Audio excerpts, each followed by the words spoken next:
ये देश का शिखर है। प्रकृति ने आपको सब कुछ दिया, सुंदरता, संसाधन, बड़े बड़े आध्यात्मिक गुरु जो यहाँ से चले और सिर्फ अपने देश भर में नहीं लेकिन दूसरे देशों तक गए और धर्म की बात की, अमन चैन की बात की। आपके पास सब कुछ था, एक धार्मिक परंपरा, जैसे मैंने कहा, प्राकृतिक सुंदरता, संसाधन, और शायद ये दुनिया का तरीका है, दुनिया का स्वभाव है कि जब किसी के पास सब कुछ होता है तो जिसकी नीयत ठीक नहीं होती है वो उसे छीनने की कोशिश करता है, उसका इस्तेमाल करता है।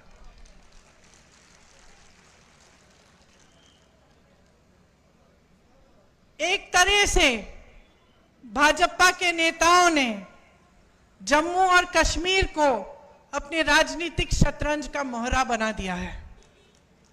यहां के लिए नीतियां नहीं बनती, आपके लिए नीतियां नहीं बनती।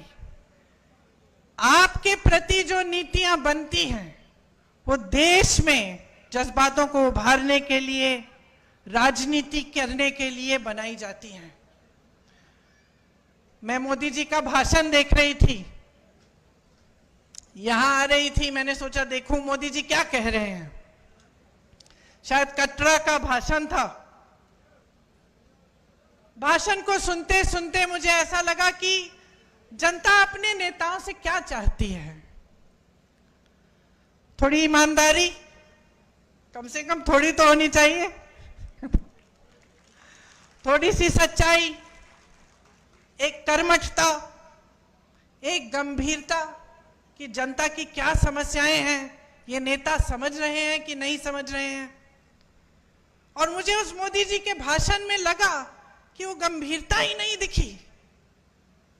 वो कहने लगे कि 10 सालों से यहाँ का जो रेलवे स्टेशन है, हमने इस रेलवे स्टेशन को में सुधार हम लाए हैं, इसमें परिवर्तन लाए हैं।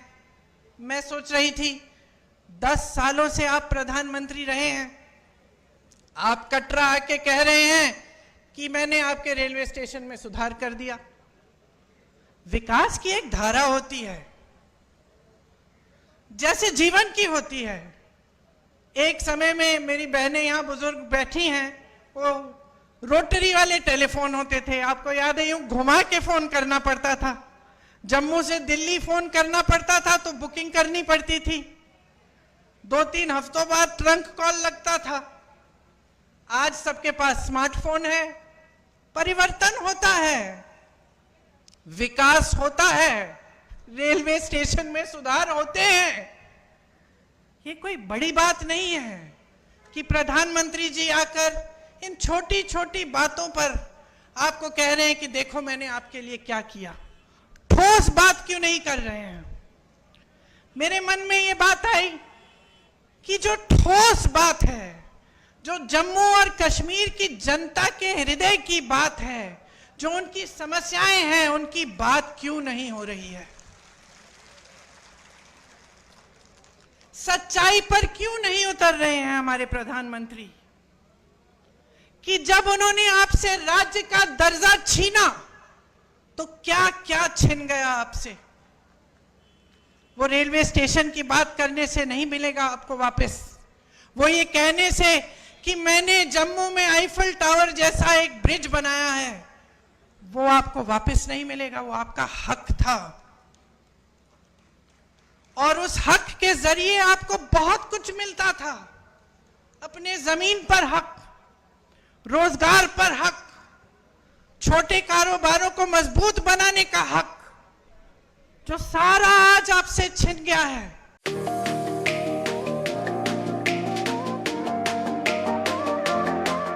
अब आ गया है ईवीको, एक ऐसा L5 इलेक्ट्रिक ऑटो जो करेगा आपकी हर समस्या का समाधान और देगा हर ऑटो को मत।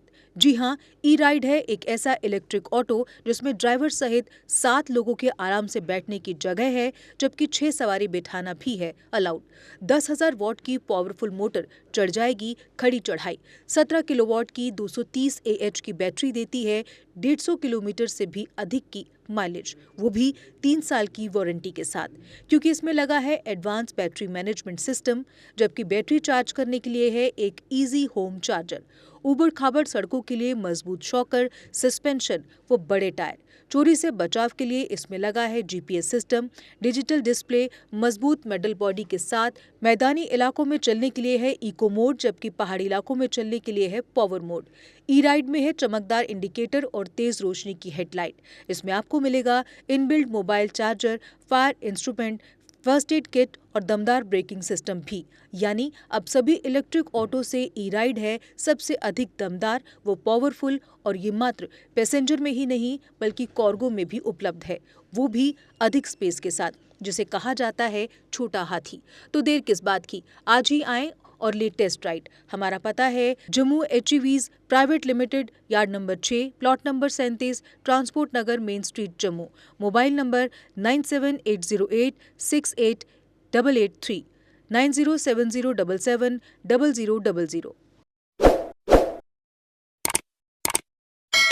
जम्मू कश्मीर की खबरों के लिए जुड़े रहिए JK अपडेट के साथ।